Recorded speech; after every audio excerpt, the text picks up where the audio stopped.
Hey, what's going on, gamers? I'm Acro, and I'm going to show you how to one-shot with Childe or Tartaglia, whatever you want to call him. I'm going to show you how to one-shot with him, and I'm actually going to go in depth into how everything works. I recently got Childe myself. A few days ago, I was lucky enough to roll him, and I got so happy, and I wanted to celebrate by doing a little bit of a one-shot, right? But I went onto YouTube, and a lot of the videos were either very old, so outdated, or they didn't really go in depth, and they didn't explain a lot of stuff. So I was like, you know what?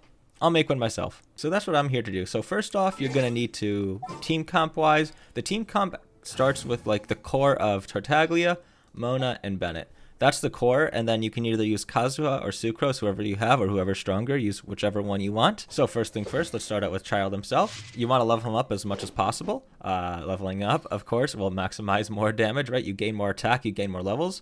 And in the damage calculation, level difference between you and the enemy actually changes the amount of damage you do. And also his ascension stat is Hydro damage. As you can see, normally characters don't get 75% Hydro damage, right? Now for weapons, it's very complicated. There's a lot to say, right? But at the end of the day, just use whatever you have, whatever the best weapon you have is. I have the Thundering Pulse, so I'm using the Thundering Pulse. If you're lucky and you have the Polar Star, which is his signature weapon, use the Polar Star. If not, if you have the Skyward Harp, use the Skyward Harp. If not, there are a lot of 4-star options, whichever one you think is the strongest. And don't underestimate the power of the Stringless, especially if you have high refinement on it. The Stringless might actually outdamage other weapons, but there's also a bunch of other weapons that you can use. Just use whatever weapon you have that's the strongest. If you have a 5-star that has a crit substat, or I guess this is kind of a main stat, right? Just use that one. So artifact wise, I guess I'll go over. You want to have an attack percent sands, a hydro damage goblet, and then a crit rate or crit damage circlet of logos. Whatever one you need, it depends. If you want to maximize damage, go for that crit damage if you're feeling crazy.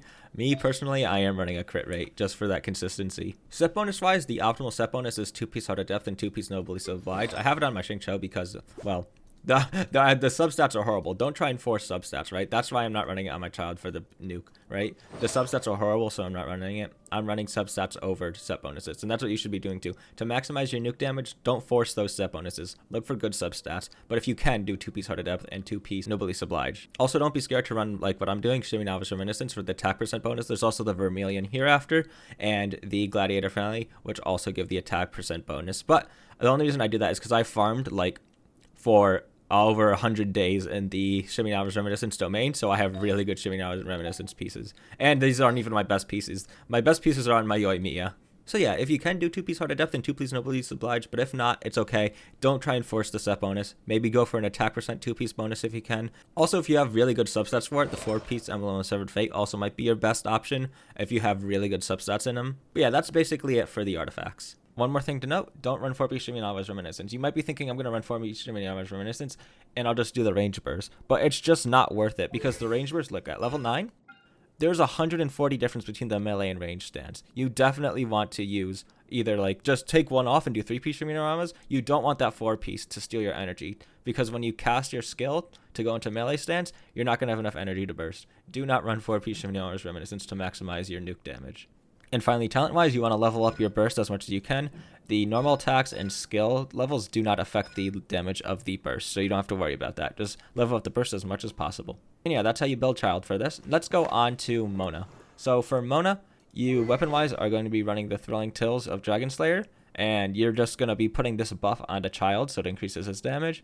Artifact-wise, run whatever artifact you want. You can run Nobly Obliged, but I'm running that on Bennett, so I'm not running it on her, of course. And then talent-wise, you do want to actually level up her burst as much as you can because this damage bonus right here is going to affect the nuke damage. So you do want to level up her burst as much as you can. On to Bennett, and everyone knows how to build Bennett. Everybody knows about Bennett, right?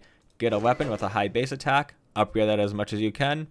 Artifact-wise, 4-piece Nobly Obliged. If you want to run 4-piece Nobly Obliged on Mona, you can. I just feel like it's a lot better on Bennett.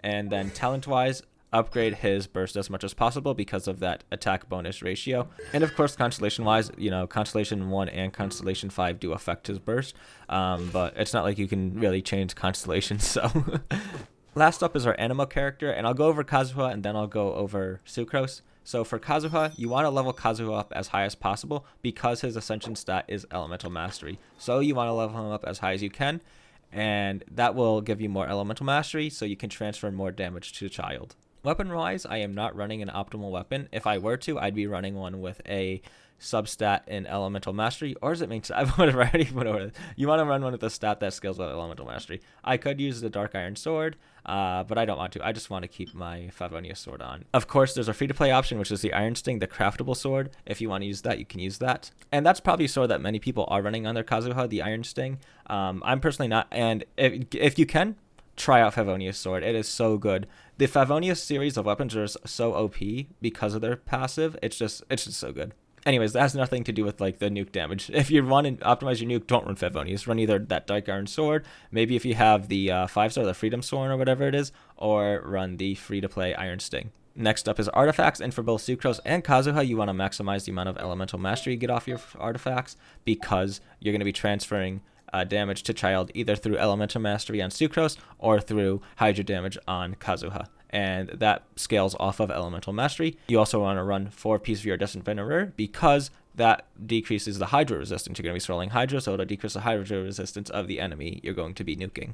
As for Kazuha's talents, they could all be at 1-1-1. It would not affect the nuke damage at all. But you do want to have his Ascension 4, which means you have to ascend him at level 60. His Ascension 4 is where he starts to transfer that elemental damage. Onto Sucrose, and you don't actually have to level her up as much as you do Kazuha. Because her Ascension stat is Animo damage, it doesn't matter.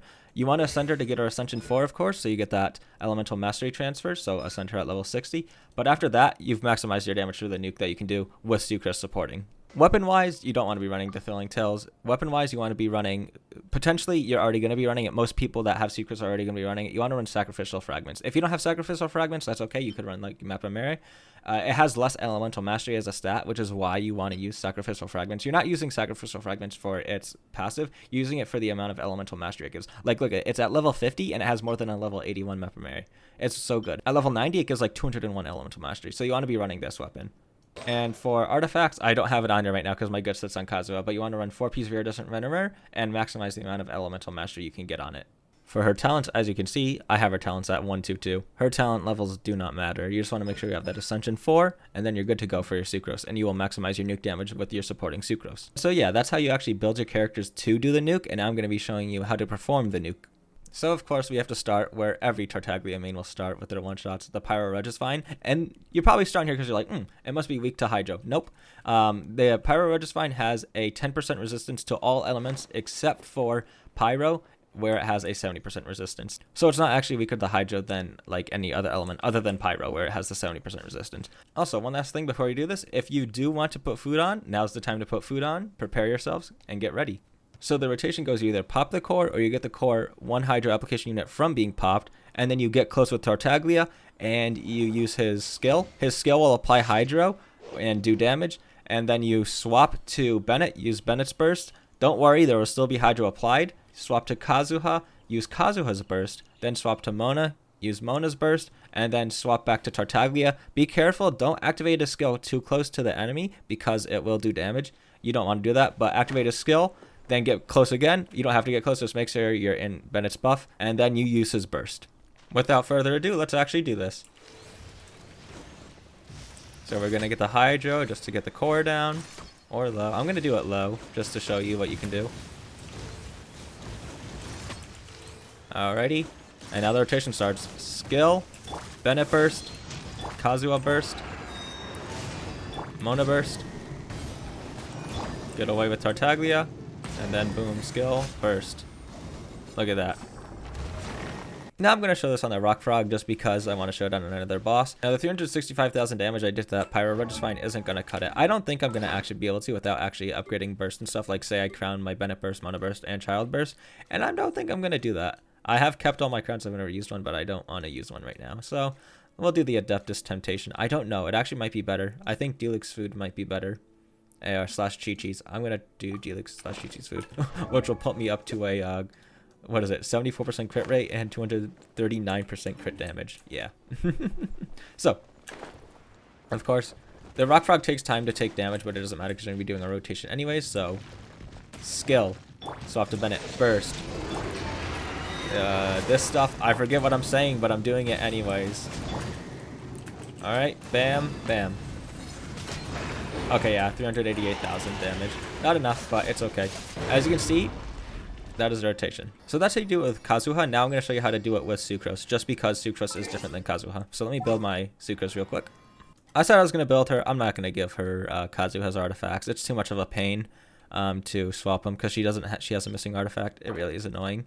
Okay, so this is how you do the Sucrose rotation. And if I do sound a little bit different, it's because my Sucrose recordings got corrupted, so I had to redo them.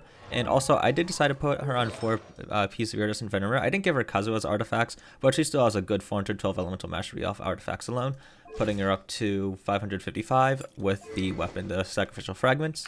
So because I'm showing you guys how to maximize damage, it is a little bit wonky on how you do it.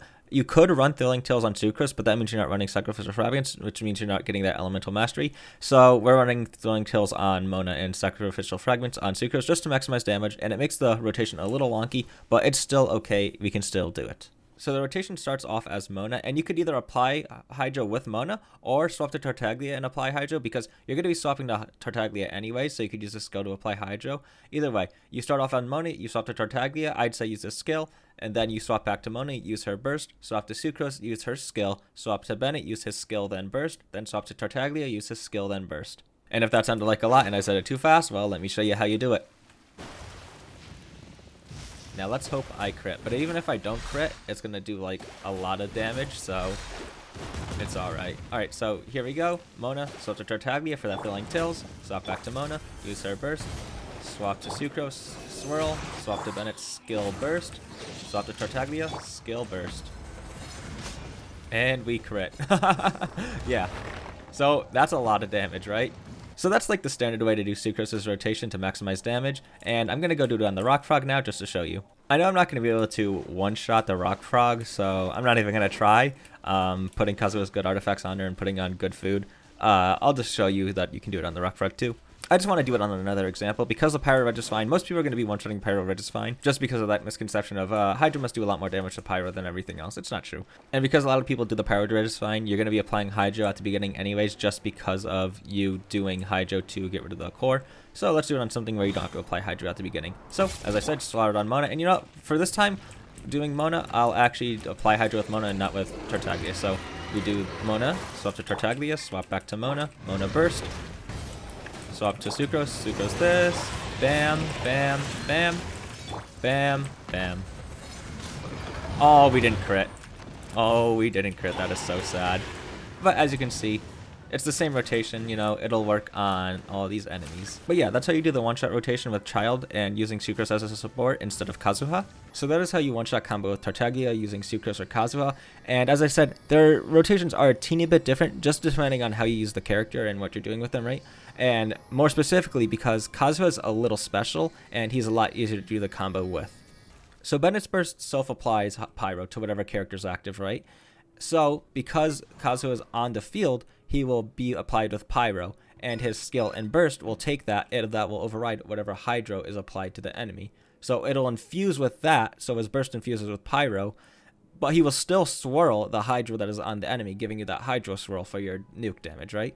So it's just complicated how Kazuha works. He does make it easier, even though it sounds more complicated, it makes it easier to do the rotation. But yeah, I hope you enjoyed. If you have any questions, leave them in the comments below. I will hopefully answer them. If this video's been out for a while, I might not answer them, or I just more likely I won't see them, right? But yeah, I hope you enjoyed. That's how you one-shot with Tartaglia, and see ya.